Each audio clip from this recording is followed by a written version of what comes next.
Howard Fendrich, award-winning AP national sports writer and tennis expert, dies at 55. Add AP News as your preferred source to see more of our stories on Google. Add AP News on Google. Add AP News as your preferred source to see more of our stories on Google. Share Howard Fendrich, a national sports writer for the Associated Press, whose persistent reporting and detail-rich prose brought readers inside dozens of taut Grand Slam tennis finals, record-breaking Olympic moments, and harrowing trips down Alpine ski slopes, has died. He was 55. Fendrich died Thursday at Johns Hopkins Hospital in Baltimore.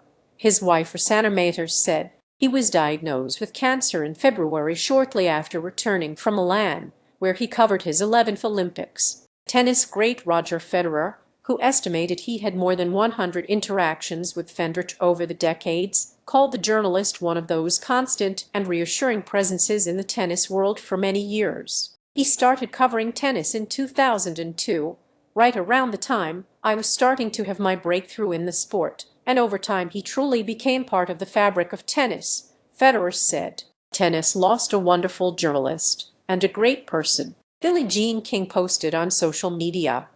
Howard Fendrich was one of the great sports storytellers. He will be missed. Fendrich is survived by his wife, his mother, Renee, his brother, Alex, and two sons, Stefano and Jordan, each of whom are pursuing careers in sports journalism, just like their dad. Howard was a gifted journalist who brought such skill, expertise, and enthusiasm to his work, said AP executive editor and senior vice president Julie Pace. His stories were a joy to read, combining lively writing with insightful reporting. He was also a generous and beloved colleague whose warmth and passion touched so many across the AP. Read more. A veteran of AP across 3 decades, a graduate of Haverford College near Philadelphia, Fendrich worked at AP for 33 years, starting as an unpaid intern in Rome. There, he became fluent in his beloved city's language, mostly by watching Italian karaoke videos, and that helped him get a foot in the door to the news agency's European sports coverage, focusing on soccer.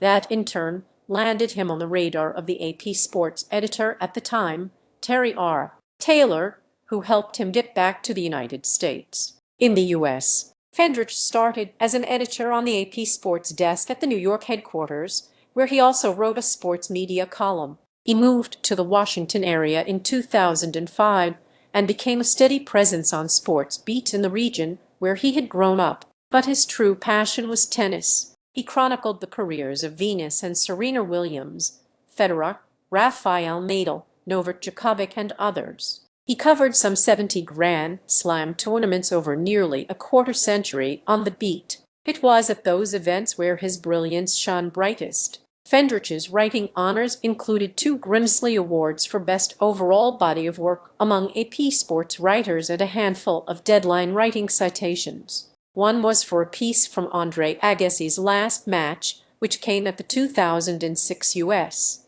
Open.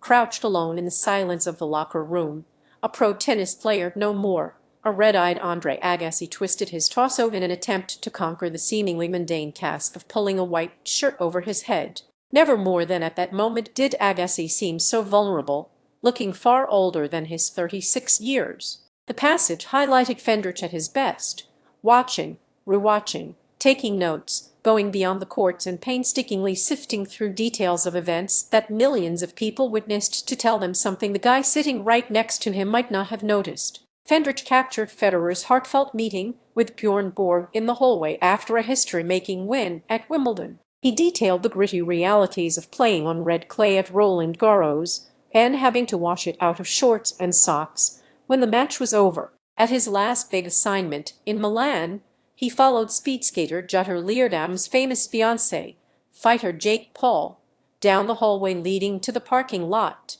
all just to unearth a detail, just to get a quote. He got them, then Paul proclaimed, "Okay, we're done." Bodyguards moved in, and as Fendrich said at a dinner later, "I decided, yes, I guess we are." An unerring instinct for how to get the news, he had a knack for knowing where to go, who to ask, and, just as importantly, what to ask and how.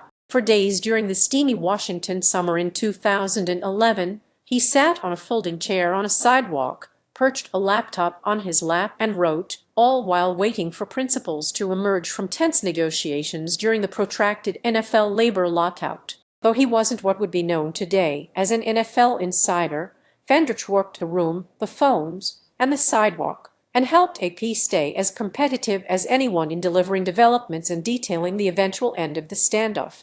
"There was that doggedness," said Mary Byron, the AP's deputy sports editor at the time of the lockout. "He was annoyed by it, and by all the time he spent out there waiting for people to come out and say nothing. But that situation wasn't going to get the best of him, and he wasn't going to get beat on the story. When Washington quarterback Alex Smith broke his leg in the most gruesome of fashions in 2000,